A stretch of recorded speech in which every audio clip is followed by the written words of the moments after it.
limiting condition.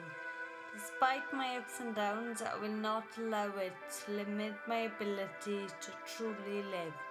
Well-being is my passion. In this series, I interview all the people who help and inspire me to work body, mind and spirit naturally and choose happiness. Come join me on my well-being adventure. Well, hello Steve, thanks for agreeing to have a chat with me today. I believe that I'm on this kind of self-discovery journey, stripping back the layers, finding myself again. And I look up to role models, and you're one of mine. You inspire me. So could you just tell us, start from scratch, what led you to this point in your life? Okay, so how long you got? So what led me? So the fast forward version, I guess, would be when I was 13. I had a great childhood, fantastic, everything went well, and what you'd say was, nothing's perfect, is it? But as perfect as you get as a childhood, mother and father, everything was good.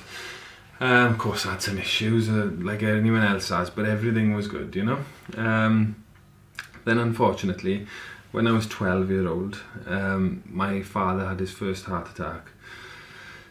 I went to see him in hospital, he had wires all over him, and as a 12-year-old child I didn't know how to react to it. I didn't know what was wrong. I was used to seeing my father in a suit, looking very smart, confident, and it was a big shock. Anyway, after that, he started to get over it. He started to do training again. He was cycling, gave up smoking, etc. So, I kind of forgot about it. Then, unfortunately, when I was on my way back from playing five-a-side football, my friends were telling me, quick, go up to your house, there's an ambulance there. Ran up to the house, there was notes everywhere saying, go next door to see your neighbours and stuff. Went in next door, and they said that my father had another heart attack. So they gave me a cup of tea, and I remember the cup was shaking, like there's tea going everywhere. I couldn't hold it straight. I was a nervous wreck, really. I was only 13. And my brother came back. My mother couldn't speak to me. My brother came back, and he took me for a spin up the mountain. He said, Steve, Dad's had a heart attack. I know he had one a year ago. This one was a bigger one. And he's not coming back from it. So I was 13-year-old, and I was went to the funeral, and in the funeral, the priest was talking about this, that, from scriptures and stuff. But the questions I had was, where's my father gone? What is the point of this? What is the point of life? Where's my father gone? And what's it all about, basically? And I didn't feel that I gained those answers from the minister or from the priest in the funeral, for example. So from that moment on, I made it a quest of mine to find out all those answers. It was an internal thing, and I just, I didn't express that to anyone else, but it was just an internal thing that I made a quest to myself, that I wanted to find out the answers to those questions. And bit by bit, they started coming. As with anything, when you make an intention to the universe, then answers start to come. But don't get me wrong, it didn't come without challenges. So in my teens and stuff, I went to the depths of suicidal depression, to be honest with you, after alcohol and drugs, etc. Trying to get over my father's, the loss of my father, really, and trying to escape the emotions and stuff. So then from that depth, again, I started really praying sincerely. And I think sometimes it's the biggest challenges we have in life which end up being the biggest blessings. Because I remember my life coach saying to me after my dad died, when I was trying to sort myself out, and he's saying, give me 100 positive things that have come from your father's death. And I thought he was crazy at the time. 100 positive things. I've just lost my father. What type of a question is that? Or it was a few years on, but actually it flipped my consciousness, and it got me thinking, wow, I don't have to think of this poor me type of mentality. I can actually think positively about a so-called negative incident. So that just got me on a quest, And there's so many other things. I mean, yeah, we'd probably get into it throughout but that was one of the biggest motivators. And recently, something that's really happened. I've lost quite a lot of people around me recently again, you know, and again, so-called negative incident, and you know, it was and of course for their close family it is a big thing, and for me it was a big loss. Like rugby players, people that I've played with close, all my age, I'm only 36, people like my age or just a little bit older, and recently there's been quite a lot that have gone, you know. One in particular was a client of mine, and I gave her a manuscript of my book, and she was going to read the manuscript and then come back with feedback. She went to Egypt, and when she was in Egypt, unfortunately, she lost her life. So she came, and one of the last things she said before she went to Egypt was, make sure you get this book out there. So that was a big motivator, and I think like death is one of the biggest thing. Sorry to get into this right at the start of the interview, but like death is one of the biggest things that can happen to. It is one of the biggest things that can happen to all of us in life. It's one thing that's guaranteed. However, recently I've been using, and since my father's death, I've been using it as an inspiration, to be honest with you, because it just made me realise that we haven't got that long, and to get on with it, to give me a kick up the backside, if you like, to say, right, get on with it. And that's how I got my book out then.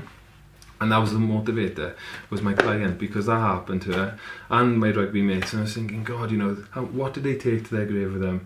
Did they take like unmet goals, achievements and desires with them? And I was thinking, I'm not taking any to mine. So, you know, I'm going to try my best anyway to fulfill everything that I want to in my life.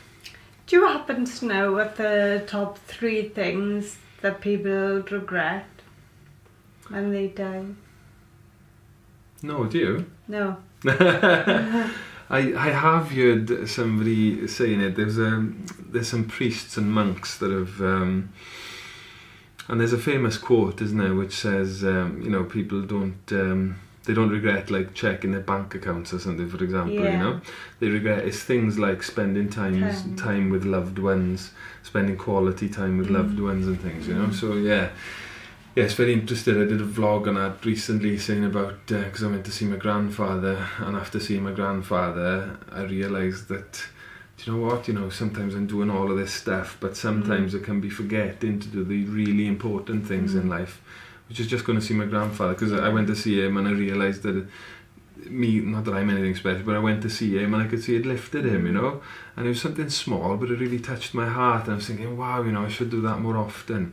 So yeah, it's doing the important things in life alongside your desires. Of course, you have to do them as well, but just being mindful. Yeah, remembering the small things are important, as important sometimes.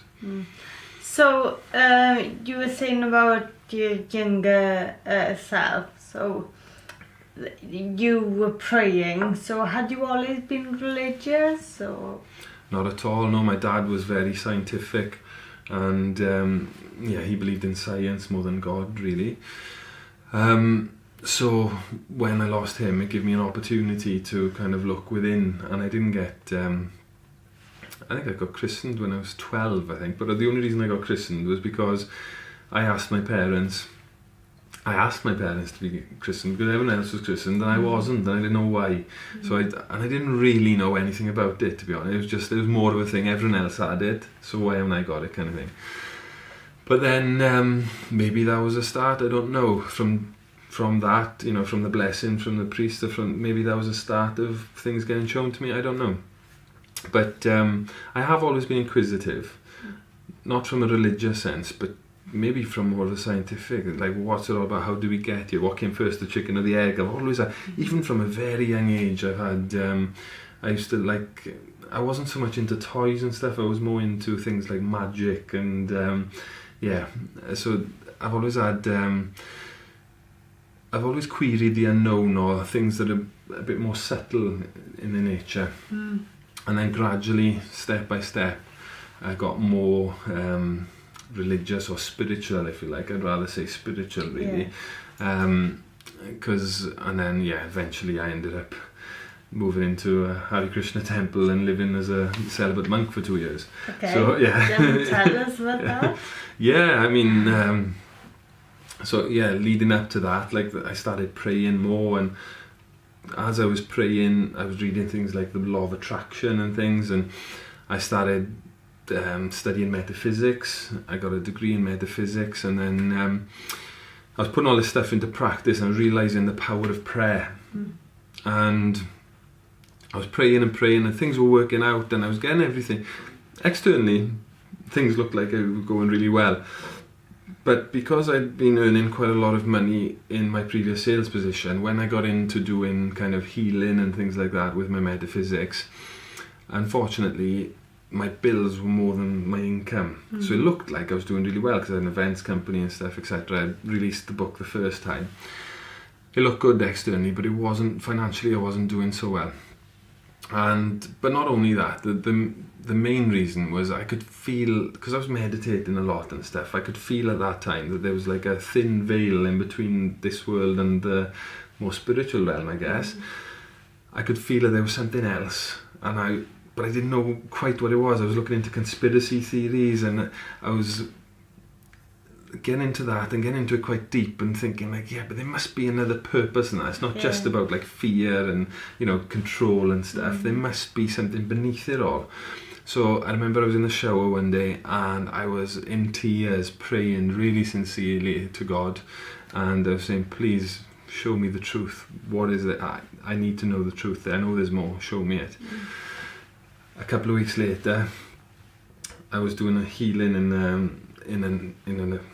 a natural living show in Swansea, and one of my mates came over and he said, over there you want to be with the Krishnas. Govinda's had a stall there doing food and stuff, you know, like vegetarian, vegan stuff. And he said, they've got it, they know it, like that. And he's from Llanelli, he was, Paul. And I said, and you know, I was a little bit egotistical thinking that I knew it all with my kind of healing and my metaphysics and stuff. But I did go over and I started having some pakoras and some of their food and everything. I was like, whoa, this is pretty tasty. Yeah. So how do you meditate and stuff? What do you do, you know? And they said, oh, we got a Sunday program every week. Do you fancy coming? I'll be there this Sunday, because I like taking action. That's one thing that, you know, we just had an event recently that you attended, Tina, when it called New Year, New You, and one of the things I promoted there was taking action, and that's one thing that I do in my life. If there's something that inspires me, I believe in just going for it, you know. So I went anyway. I took some of my friends and stuff with me, and oh wow, it was just like coming home, you know. I heard the kirtana, Hare Krishna, Krishna Krishna, Hare Hare. So we meditating along to that. And before that, I'd always done like stillness meditation and stuff, which was nice and it was quite peaceful. But this had drums and a harmonium and cartels. It was melodious. People were dancing. I was like, wow, this is where I want to be. Just before that, I was looking to go to... some people call it happy clapping, don't they? You know, I was looking for gospel type of thing.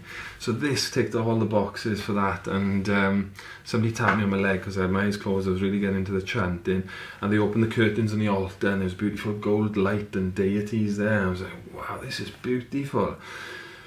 And then Tarakanath started reading, the temple president started reading from the Bhagavad Gita, and that was it, game over. Yeah. It was just the philosophy to go along with that. It was so deep and nourishing for my heart and soul.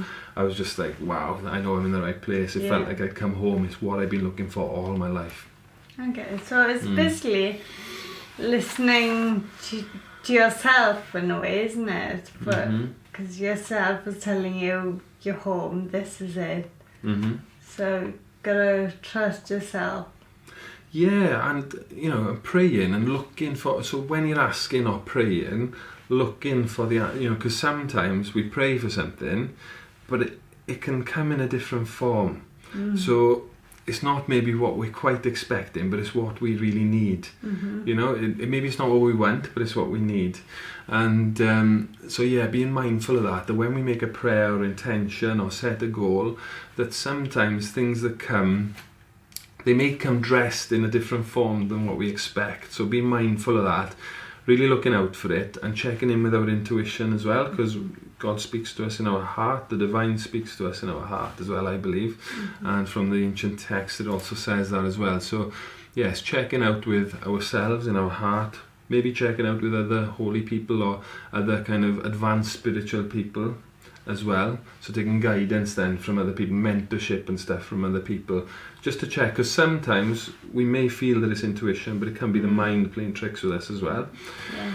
But in general, just being mindful without getting too much into the head, just being mindful and thinking, like, because now when I ask for something and it gets delivered, not always, but often I know when it's getting, look out for signs as well. Sometimes they may come on a lorry or a bus or literally on a sign on a billboard, you know. Sometimes it says exactly the thing that you were looking for, you know, or the things that, because the divine, they can speak to us. There's a lovely quote, and I can't remember it exactly, but it says that our teachers can be, it can be the wind, it can be the trees, it can be the sea. You know, our teachers can come from many different forms. When we're in tune with the divine, it can speak to us in many different ways. So it's just being aware of that, and then taking the guidance and going with it, basically. I've found myself in the last couple of years, I've become more spiritual, and I can now, I think it's to do with being mindful as well. I can see when things happen, things just fall into place. And I can see things happen, I'm like, that happened because of that. So, and I think it makes you a happier person in a way, because if something bad happens, you're mindful and see, okay, that happened because of that. So I think it's a really good way of a good mindset, really. And I feel, I don't know if you feel it, Tina, as well, but you feel like more connected. You feel more connected, more present, more aware, and there's a satisfaction within that. You know, like I highlighted about my father and losing him. Part of the thing that was hurting was because, like, I felt my father when he was in the coffin, he was freezing cold, but he wasn't there. His body was there, but he wasn't there. His essence, his soul, if you like, wasn't there. I remember that feeling, and I was thinking, like, well, where is he? But then, like I said about listening to the Bhagavad Gita and the philosophy, then the philosophy told me what had happened, like about, like, you know, his soul has gone on somewhere else. Like there's a nice example of that. When I was speaking, I got interviewed on TV with Martha O'Neill once, and she was also looking to find out where her father had gone. On Ble Wyt Ti Nawr, Where Are You Now, it was called, the programme. And one way that we had to explain it was that if you're all on a train together, families all on a train together, then Dad's just jumped off at one stop, you've carried on, but he's jumped off on another stop to get on with something else, you know, on his next journey, if you like. So I thought that was a nice, simple example to understand that, you know, it's not that he's gone on to something else, you know, and I thought that satisfied my soul more, because thinking that he'd just gone into like what he believed, he actually believed that when you're gone, your body goes back, and of course your body does go back into the ground, and then it recycles, if you like. But what happens to the soul, your essence of who you are, you know? And that's what satisfied me so much about spirituality is, hearing that, but also somewhat realising that as well. Having the realisation of that is very satisfying, because even if, you know, one of the biggest fears I guess most people have got is death, and then even if that biggest fear comes, that it's okay, you know, we don't, it's not finite, it's not the end, you know, there's something else. So there's a good book in relation to that, and The Celestine Prophecy, I don't know if you've read that, but that is in relation to about synchronicities. That was a very influential book that I read, and I found when I read that book, it was all about synchronicities, and then after I read that book, it just blew my mind, really. That because the more you focus on something, the more that thing expands as well. So the more you focus on synchronicities, the more synchronicities expand. The more you focus on positive thought, the more that expands, more spirituality. So focus on the trouble is, most of us focus on the things we don't want, so they expand. So what we need to be doing is focusing more on the things that we want and desire, and then they expand. I think it's a habit with everyone's just, how was your day, and you say all the rubbish things that happened that day. You forget about the good little things. Or you won't even take notice of one little good thing, because it was so little that the things that went wrong were bigger. Yeah, right. Yeah. So it's just people to start changing that habit. Yeah, it's conditioning, isn't it? It's like when I went to Australia to live, it was fascinating because when I was going into shops, like I think, the weather is quite a big thing in the UK, I think, because in Australia, when I was one of the big things we speak about most is weather, isn't it? When you speak to a stranger, it's quite drab today, it's quite wet today, quite cold today, whatever. But I think that was the first thing we said when it's cold today, wasn't it? Yeah. But then, of course, in Australia, it's like, oh, lovely day, great, isn't it? Happy days, it's just, so, I think, I think weather can be one thing, but like we say, it's conditioning and training ourselves, because we can train ourselves to think in a different way, and then it really does transform our lives when we change our mind. So you talk a lot about spirituality. Just thinking, a lot of people that I will know, that wouldn't really interest them. They'd be like, they'll switch off straight. You're talking about that. So hopefully they listen this far then. Stick with us, keep going. But like, if they're struggling, maybe in a dead-end job or just feeling depressed, what would you tell them if they weren't interested in that side of things? What would you tell them? Where would their starting point be? Yeah, good question. Yeah, because I mean, for example, the first type of books of personal development I started reading was there was Paul McKenna, You Can Change Your Life in 7 Days, or you could buy The Warrior of Peace, for example. That would be a good start. And it's got because that's got a lot of my journey of how I got over things, and it's not all, to be honest, the end of the book is more about spirituality, but leading up to that was more about mindset stuff, dietary stuff. So one thing is looking after the foundation. What I believe, like for something that I do, which is called self-mastery, is, so people call me the self-mastery, the number one self-mastery expert. So within that, I believe that the foundation is health, so physicality, basically. And then up from that is the mind. So then we need to, like what we're talking about, positive thought, being mindful of not emphasizing too much on negativity, etc. And that's not to say that some people confuse sometimes positivity and negativity. It's okay to talk about things which, again, you're down or things that you need to work on and stuff. But it's just not emphasising them so much. It's emphasising the positive, Your cup is half full rather than half empty, basically. So, focusing things like that for the mind, and then the spirit comes after that. So, and what we find with the School of Naturopathic Nutrition, which I run with my wife, is that when people start sorting their health out, they start detoxing things like alcohol, cigarettes, prescription drugs even. When people start getting these toxins out of their system and start putting good stuff in, then almost automatically, because the mind, body and spirit are connected, when you clean up one, it has a knock-on effect on the other. So you clean up the body, and then it's like, oh, what's this mind stuff, personal development, that'll start coming on your radar. You start doing the mind stuff, and then once you start to master a bit of that, then you start to expand yourself again. So you detox on the mind, emotions, etc., some old things in your life and things. Start to detox that. Then you start to look like more spiritually. Because when we were talking about, in our course last Saturday, I was teaching about Maslow's hierarchy of needs. Are you familiar with that? It's a pyramid, basically, and it talks about the physiology, the safety, love and connection, and it's a triangular pyramid.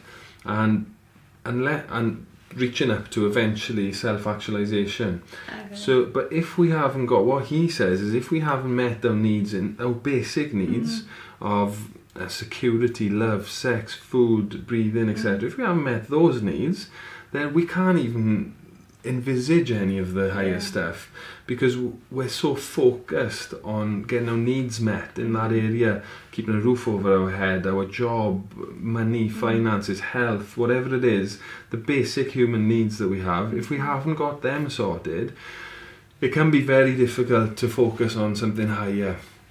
So what I would suggest to people, if they're maybe working a 9 to 5 and they're not happy in the 9 to 5 job, for example, is to start maybe working on your health. You know, and if you wanted any tips or advice on that, we've got a mailing list in the School of Naturopathic Nutrition. Our website is lovenaturopathy.co.uk. If you go on there, you can join our mailing list, and we send out free stuff on our mailing list. There's plenty of free videos and stuff on there, content as well. There's an online health program that you can do, for example.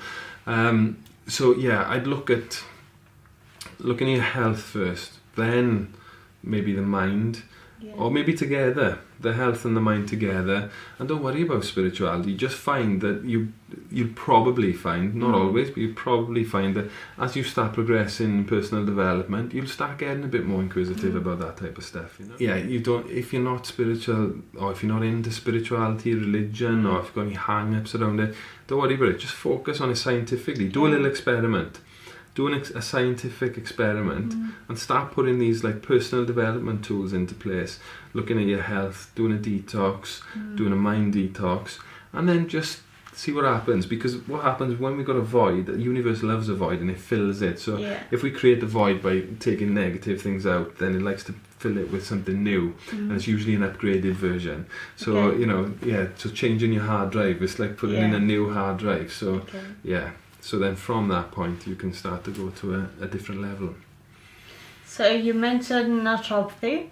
Do you want to tell us how you got into it? Yeah, I'd love to. What all happened? Yeah, I'd love to. Yeah, it's quite a story, because when I was in London, my health wasn't so good at one point, and I just went to have a fertility test. So I went to have a fertility test, and I got told that I wouldn't have any babies basically in this life, pretty much. They said I had like a very high percentage of non-swimmers, etc. So I was really gutted, to be honest, because I'd always wanted a family. Anyway, cut a long story short, I came back from London to sort my health out, came back to Wales, the nice fresh air in Wales, and a bit of loving from Mum. And then what I step by step started to sort my health out. And then I was into all the spirituality and stuff. I moved into the temple. My health then wasn't so good when I moved out of the temple.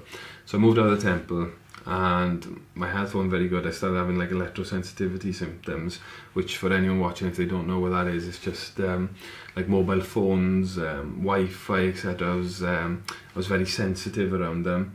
I felt like nauseous, dizzy. I couldn't be in city centres or on mobile phone shops. People couldn't even speak on a mobile phone in close vicinity to me because I'd feel sick, etc. And so I was trying to get to the bottom of this. I was working with a therapist. Things weren't working very well, and then I kept asking I was asking a friend of mine if she had any advice. I knew she was training in naturopathy. And she said, yeah, you need to see Emma. She said, you need to see Emma. She said, you need to see Emma. But on the third time, I really listened, because she told me like 3 times. Right, okay, things usually come in threes. Right, I got to go for this. So I ditched my other therapist, and I thank you, but it's not working, whatever. And I went to see Emma. And wow, she was just phenomenal. So Emma's the founder of the School of Naturopathic Nutrition. She's amazing. She's got so much knowledge in naturopathy, isn't she? And so I was speaking to her about all the up-to-date stuff that I've been researching from America and stuff, and she was talking back to me about raw food and much more than what I'd researched. And I was like, wow, I'm in the right place. And my mum was in with me in the interview, funny enough, and or in the session. And when we got to the point about fertility, we asked my mum and her assistant to leave, and then Emma said to me, so I told her the story about London, etc. And she said, we can sort that out. That's not a problem. Just by changing your diet, adding some superfoods in, etc. I was like, wow, I just, because somebody in a white coat, that like so-called like professional, had told me that, I just accepted it as a belief. Even though I've done all this personal development, I just accepted that, and I made it my belief that I wasn't going to have kids. But she just came and said, no, it's no problem, we'll sort that out. I was like, wow, okay, great. So we started doing it step by step, and one thing led to another. We started becoming closer than just therapists. She was just my therapist, and I was a client, and yeah, we started getting closer, and yeah, one thing led to another. We got engaged when I got my health back on track. We got married and stuff, and now we got 2 beautiful daughters. So the proof is in the pudding. Yeah. You know, it works. And I always say this story to people, prospective people that are going to train with us and clients and stuff, because that's why I'm so inspired about it. It's worked in my life. You know, I didn't think I was going to have kids, and I got 2 beautiful daughters now. So yeah, it can do so many different things for us, and that's why I love to advocate it. Do you know, seeing so many people not being able to have kids and now having IVF and stuff, and it's on the rise. Yeah. Does it make you annoyed that you know the answer for them to have kids, but you can't get through to people? Yeah, sometimes it's like anything, I suppose. Unfortunately, sometimes naturopathy, with me as well, it's the last port of call. Because people try the medical system, for example, they try IVF. Like Emma's had quite a few clients which have come and they've had rounds and rounds of IVF. And then they make some tweaks to their diet, take some maca, for example, you know, some superfoods like maca, zinc, they get the essential fatty acid balance, they get hydrated, and then, you know, it's quite simple tweaks, to be honest, and then they get pregnant, you know, so it's, it can be frustrating, but everything, at the same time, everything's meant to be, and, you know, it's, everything happens in divine timing. I believe that things are changing, even within like the National Health Service and stuff, for example. Like, people are becoming more aware of alternative stuff. Doctors, specialists as well are also starting to take note of alternative things. So I believe it's a matter of time. Like down in America, down in Australia and New Zealand, like naturopathy is very, very popular. And it's not quite at that point yet in the UK, but I think it's going to get there quite soon, to be honest. With the vegan movement, for example, it's very cool now to be vegan or plant-based. So I think it's only a matter of time before it infiltrates into conventional. It's already there. I mean, you've only got to look in Tesco's now, like the health food aisle in Tesco's, for example. It's just the plant milks. You know, they're all expanding by the minute. Every time I go there, they seem to be getting bigger. So if it's doing that in supermarkets, it's showing there's a demand for it, you know. And there's even on conventional TV programs, people talk, like Jamie Oliver talking about putting a tax on sugar, for example, you know. So it's yeah, I think it's only a matter of time, because we got to a state, the planet is in a state of crisis. We need 2.5 planets to carry on just as we are. Never mind if we carry on, we need 2.5 planets. We've only got one. We're not going to, you know. We've got to make a change, and we've got to make a change quite fast, I think. We're getting to that crisis point now. But somebody told me recently the crisis in Latin translates to transformation. So crisis gives us an opportunity personally and on a world level, gives us an opportunity to transform. So it's looking at challenges or crises from a different perspective and seeing where the blessing is in that. Okay. I came to your event last week, New Year, New You. Yeah. And I've really enjoyed it. I've got a goal in my mind, and I've got an action plan, and I've been keeping to it. Awesome. So, but for people who haven't come, what would you say if they got goals? How do they start going about it? Because a lot of people think it's just dreams that will never be reached. But how do you start taking action? Because that's the main thing, taking action. Yeah, too right. And that's part of the reason why I set up the New Year, New You, is because I see many of my friends, clients and stuff, not so much clients because I'm working with them, but maybe friends and stuff, or people who've got these pipe dreams, these things that they speak about, but even when you're listening to them, it's just something that's so far away, it's so unreal, you know, it's so big that they don't know what the steps are to get to it. So one practical thing that people can do is, currently it's being edited, but maybe by the time this goes out, there'll be an online version of that event, which will be, so there'll be like a goal setting version of that.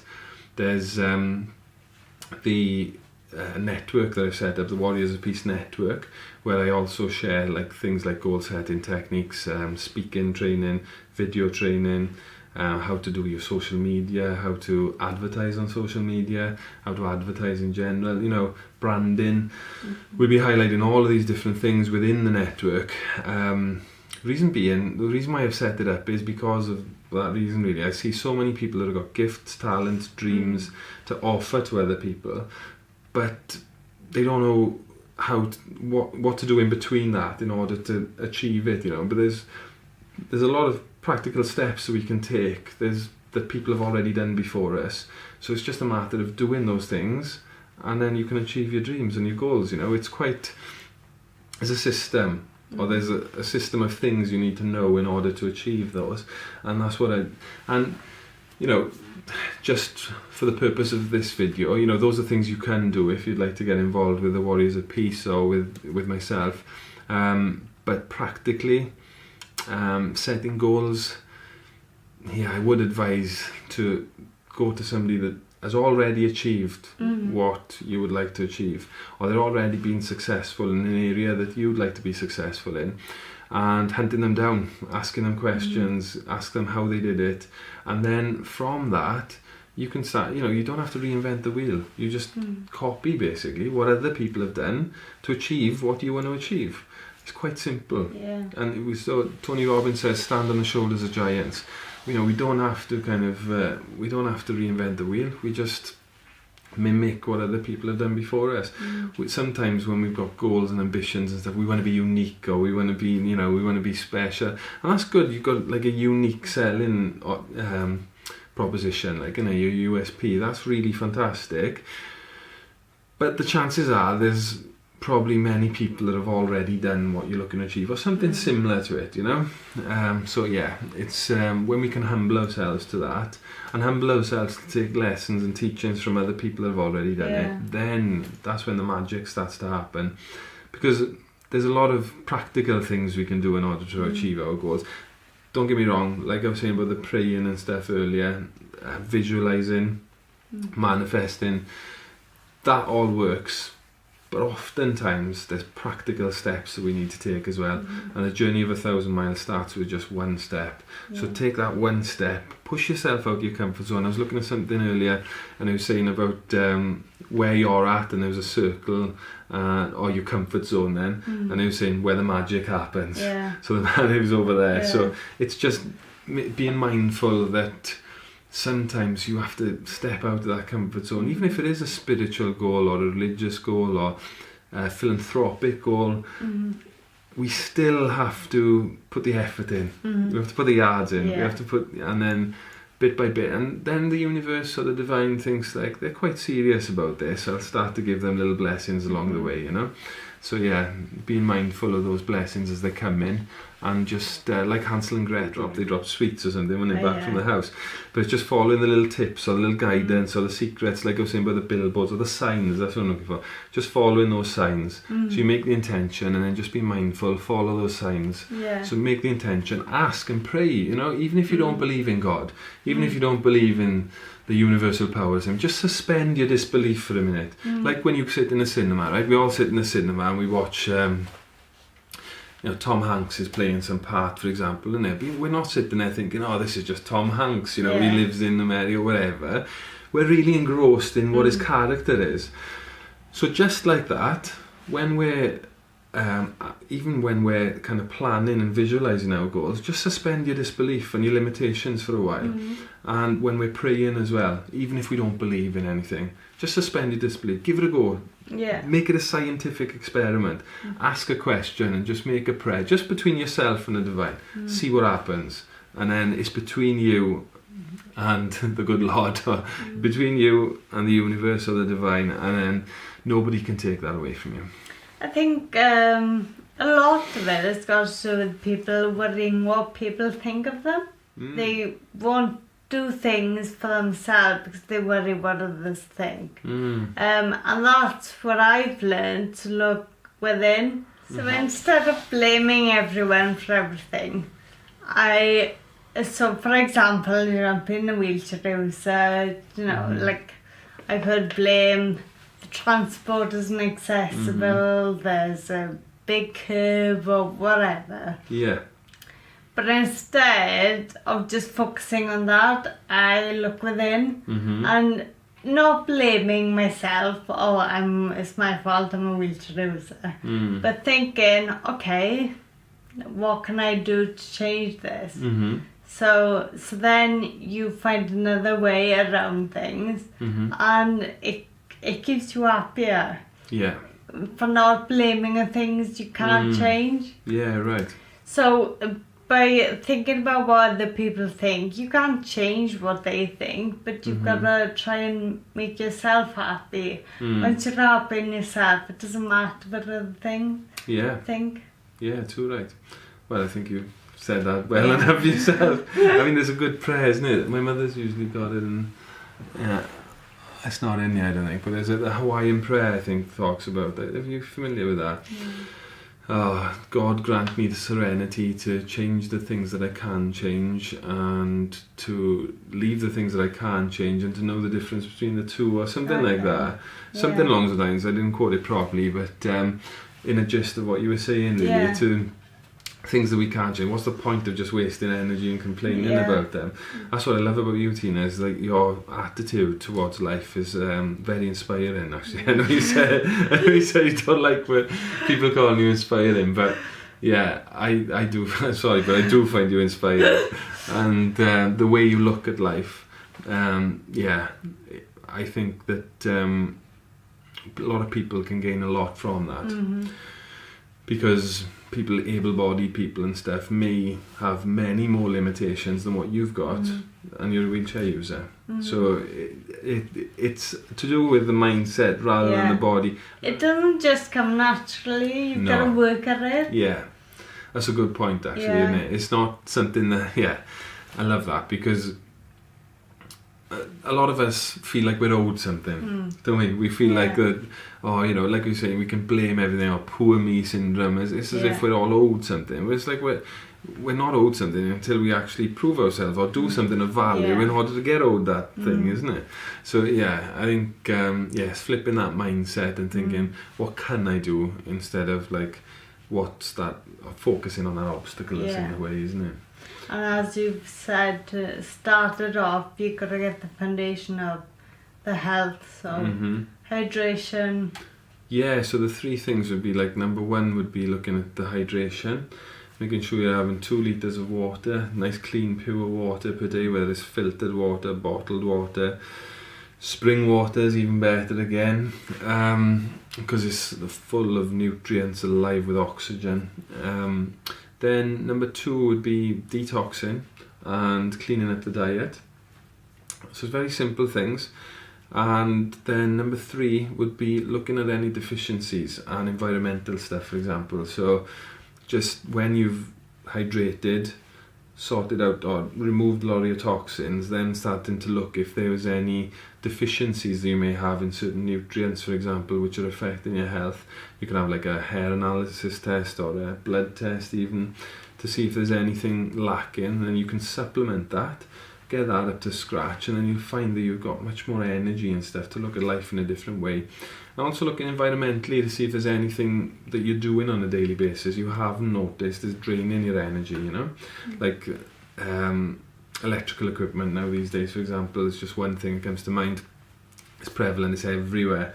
Things like Wi-Fi, Bluetooth, all these things, these subtle energies do affect us on a physical level. So some people more than others, depending upon their background. So just be mindful of those things. So the 3 things, just to recap, is hydration, cleaning up the diet. Hydration is number 1. Number 2, cleaning up the diet.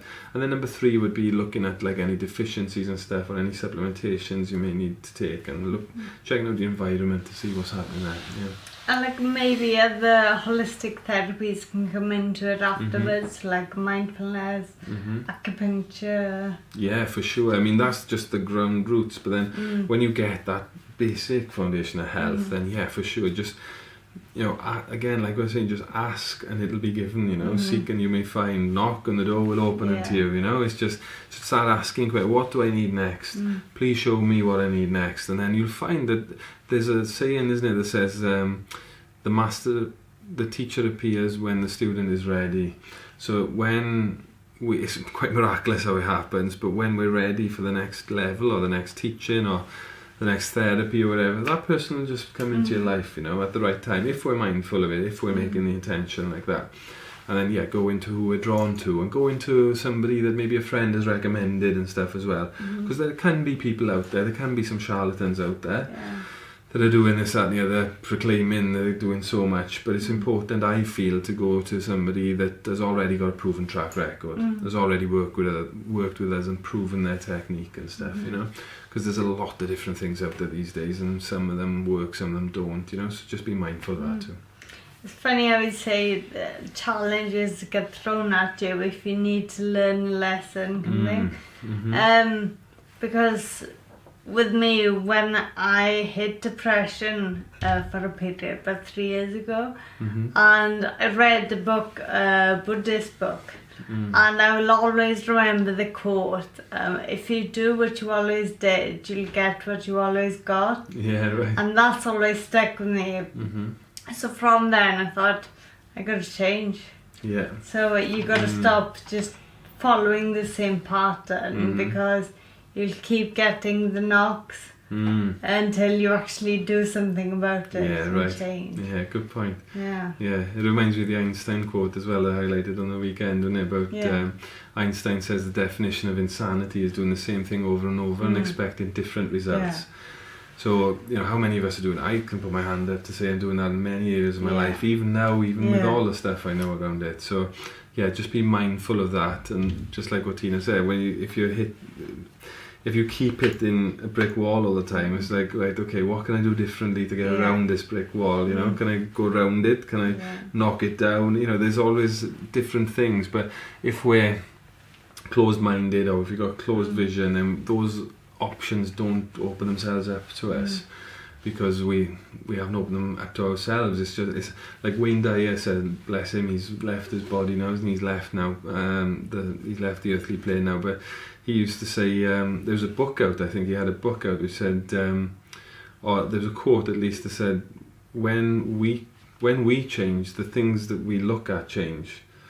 So as we change our thought, and there's another thing he says, which is, most people say believe it and you'll see it, but he said, see it to believe it, isn't it? But he flips that on his head and said we need to believe it to be able to see it. So until we've got that belief system, sometimes it doesn't manifest into our reality. Yeah, because Tony Robbins says it's also with the self-belief. So if you believe you can do something, because like he says, well, losing weight, we all know how to lose weight. You go to the gym, you eat healthy and stuff. So it's not a secret, no one's hiding that. But people don't do it. So it's the belief, it's the motivation to go and do it. Yeah, too right. And you know, and one of the things I often highlight with clients is find out your why as well, because when we really focus in on why we're doing something, what's the reason? Is it for our family? Is it for our purpose, our mission, or whatever it is? When we really find out and focus on the why, then that gives us more reason to do it, if you know what I mean. Yeah. So focusing on that and really understanding why we want to do something, and when we understand that properly, then we've got more motivation to do it. Basically, yeah. So I mentioned Tony Robbins. He speaks about he's got a morning ritual. So like a routine he does. Do you have any? Yeah, my morning ritual, if the kids don't disturb it. So my usual morning ritual is, I meditate. And something I learned when I was living in the Hare Krishna temple was that we chant on beats. So we do like our meditation, our prayer, if you like, or our meditation. So it's Hare Krishna, Krishna Krishna, Hare Hare, Hare Rama, Rama Rama, Hare Hare. This is just some beads I got a proper bag and stuff, but just to give you an example, and then we go around all the beads until we get to that bead, and then we turn around and go back the other way. Now this is just this has got 27 beads in it, but the full beads have got 108 beads in them. So we chant that mantra on 108 beads and back 16 times. So we do 16 times 108. Hare Krishna, Krishna Krishna, Hare Hare, Hare Ram, Ram Ram, Hare Hare. And that can take up to 2 hours. So that's my morning ritual, really. Yeah. I mean, there's other things as well, but visualization techniques and stuff, and maybe watching something inspiring or reading something inspiring to set me off on the right foot in the day. One of the worst things we can do is go straight into Facebook or emails, which I'm guilty of sometimes, to be honest. But emails and Facebook, and then we start following somebody else's agenda rather than following our agenda. So it's important to start off on the right foot. And if you're not religious, maybe doing some meditating or visualization, relaxation techniques even. It doesn't have to be anything spiritual or to do with God or the divine. Just doing some relaxation even, waking up and starting the day on the right foot and doing some nice breathing techniques. Maybe just 10 deep breaths. I think many people would be surprised actually when you start to do even just 10 deep breaths in the morning. I got like a self-mastery program I send out, and that's one of the things I say is just do 10 deep breaths just to start off with, and just notice how different it makes you feel. And then you can expand that into a couple of minutes, maybe 15 minutes. So just start in baby steps and then gradually increase it. If it feels good, do more of it. Yeah, I do the breathing like in the day as well. So if I get frustrated or something, I'll just do breathing, like 10 breaths. Great. It just takes your mind back onto the breath, away from all your thoughts about silly things you're frustrated about. Yeah, right. It's really fascinating, isn't it? I mean, smokers is a good example. Like smokers, usually they go for a cigarette when they're stressed. What's the first thing they're doing is taking a deep breath, isn't it? You know, so you could argue, is it the nicotine or the smoke, or is it even the deep breath that's helping them to relax? You know, so for sure, I think deep breathing. And if we're getting into arguments, or if we're losing our temper, or the tricky situations, for sure, breathing is a real quick fire way for us to centre ourselves and get back into that neutral position instead of the mind taking over, isn't it? Because it can go on we can start to go on a negative spiral, can we, with the mind, if we allow it. Our mind can be our best friend or our worst enemy. And if we can stop it in its tracks and say, hang on a minute, I'm not going down your way. People may say it's crazy, it seems like you're speaking to yourself a bit, but you know, start having a conversation with your mind. Hang on a minute, I'm not going down this track, I know where this leads. Hold on. Okay, that's better. That's what mindfulness teaches you, isn't it? Yes. You know, just to be able to separate yourself from your thoughts. Like, no, that's just my thoughts. Yeah, too right. Because, and a lot of the time they can be just like conditioning, or we're used to acting in a certain way in a certain circumstance. But then when we change that, it's like, oh, that felt good. And then the next time it gets easier. Yeah, it's good. So, Steve, what motivates you? What keeps you going? What keeps me going? God. I feel I was saying to Emma the other day, actually, my wife, that, and I was highlighting in the New Year, New You event, that what you're wanting is also wanting you. So when you start getting on this type of path, you start getting more hungry for it, because it's almost like a pull-in. It's like your destiny, if you like, for want of a better word. Your destiny is pulling you. So that's what I feel like it's like, to be honest with you. I feel like it's, and I guess you could say compassion as well, because I know what it feels like to be depressed. I've been suicidally depressed. I've tried taking an overdose. And it doesn't feel good. And I know there's other people that are going through addictions and stuff, for example, with alcohol, drugs, whatever. I've been there. And what motivates me now is that I want to help other people that have been in or are in circumstances like that to get out of it. Because I know that there's tools that you can put in place which are quite simple, really, that can help you to get out of that, you know. So, but you're a living example that you can get out of it. So. Exactly, and I've had the pleasure, other people have written books like personal development. This is why I wrote this, because other people have written personal development books and stuff, and I had the pleasure of reading them to help me get out of my stuff. So then I had a burning desire within me to also create my own, because I know how beneficial it was to me. And I'm of the belief that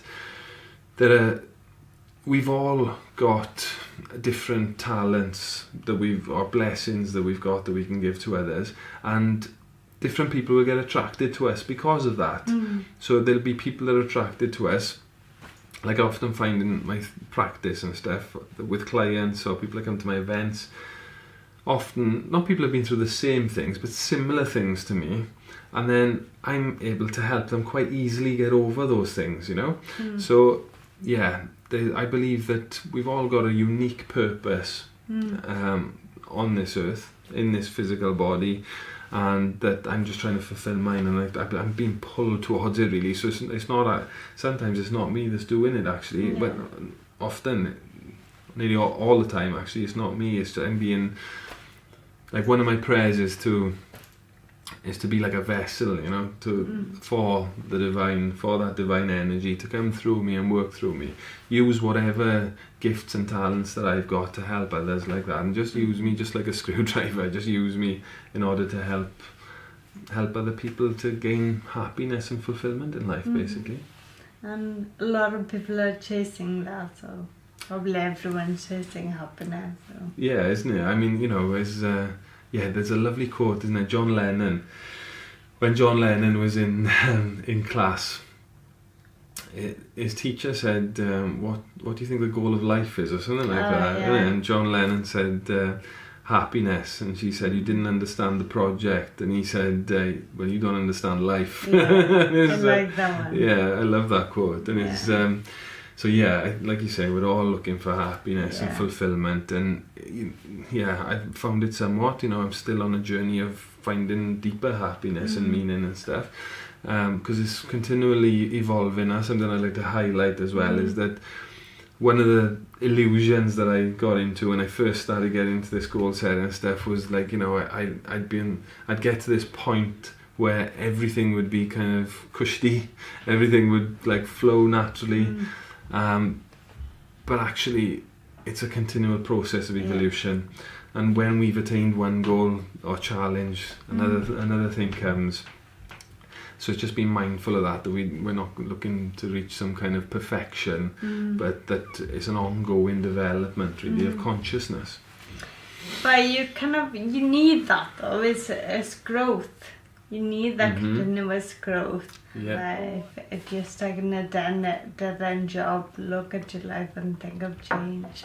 Yeah, get comfortable with that change as well. I was speaking to one of my coaches yesterday, and that was one of the things we were highlighting actually. Now, I love change. I didn't like change initially, but because I like change so much now, because I know that within change, transformation occurs. So it's getting over that obstacle and getting comfortable in the uncomfortable, getting comfortable with change, because like I was saying earlier about that's where the magic happens. So the more we can get comfortable in that, then the more happiness we can get really, and the more we can develop and grow. Because if we're going to, like what we highlighted earlier about Einstein's quote about doing the same thing over and over, we're just going to keep getting the same result, and that's the definition of insanity. So that's why we're here. We're here to grow and develop. We're not here to have a 9-to-5 job and then retire and die. We're here to grow and evolve our consciousness, you know, because we're spiritual beings having this human experience and not the other way around. So before we finish, do you want to tell us a little bit about the Warrior Piece? I'd love to, thanks Tina. So thanks for the interview as well, Tina. Thanks for reaching out. Like I said earlier, I know maybe you don't like being called inspiring, but you are when I started seeing your vlogs, I was sat there watching your vlogs of going up to Penavan and some of the other ones, and I was in tears watching your vlogs. So I did find them very inspiring, and I hope people have enjoyed this as well. So good luck with this. Is this going to be like one of the first ones that goes there? So this is going to be the first of a series. So good luck with the rest of the series and stuff, and I hope all the viewers get a lot from it. I'm sure that all the viewers will get a lot from it. So this is the Warrior of Peace. This is the book, Steve Rodger Phillips, The Warrior of Peace, a guide to overcoming the darkness in a world of light. So I thought that was quite nice to say that, flipping things on its head really. A lot of people focus on like the darkness and stuff, but actually saying this, the light is there, but we just need to step out of the dark, or just just kind of become aware that there is light, you know. And yes, just like a new direction in the self-help movement, and I'm really inspired about it.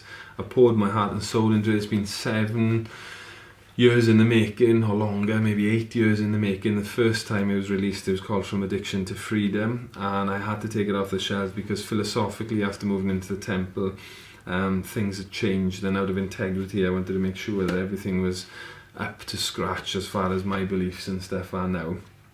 And of course things had changed as well, so I'm really excited about it. This is the book. It's a good first step. If you want to get it, you can go to my Facebook page. If anyone would like to like my Facebook page, it's called Steve Rodger Phillips, the Warrior of Peace.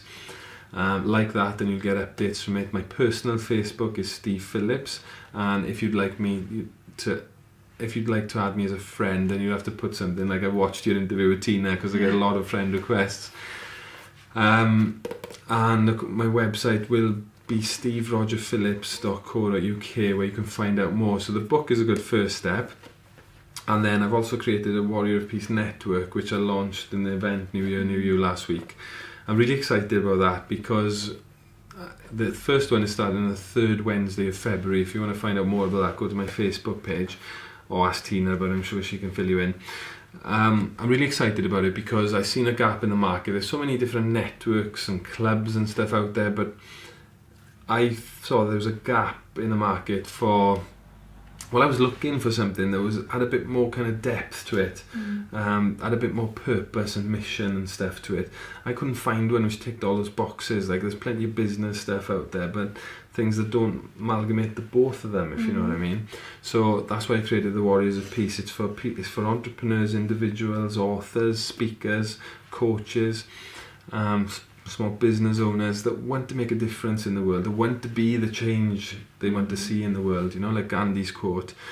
People that want to make a difference. But then what I've noticed is that so many of those people that want to make a difference, they need speaking skills, they need confidence, they need to know how to work out Facebook and Facebook pages, or Facebook marketing, for example, or adverts, speaker training. There's so many different things that I'm going to be pouring into this. Of my many years, you know, like I've spent over 20 years learning personal development, spent thousands of pounds on courses and stuff, probably over 50,000 easily by now on courses and stuff. And so I'm pouring all of that into this network of peace. I keep saying network of peace. This Warriors of Peace network.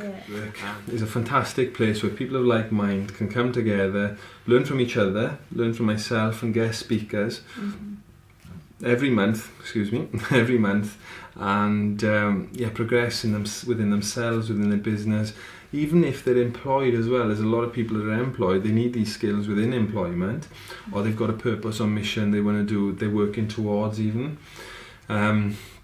They've got some philanthropic stuff they want to fulfill alongside their work, for example, or they've got confidence issues, this type of stuff. Then it'll all be fulfilled within the network. And you know, if this conversation has inspired you, then by all means get in touch. Just drop me a message, and you know, if I can help in any way, then I'll try my best to. Okay. Yeah. I'll put all the links in the description below, so to all your stuff. So fantastic, thanks, Tina. Yeah, there we are. So just click the link. Thank you very much. Thank you so much.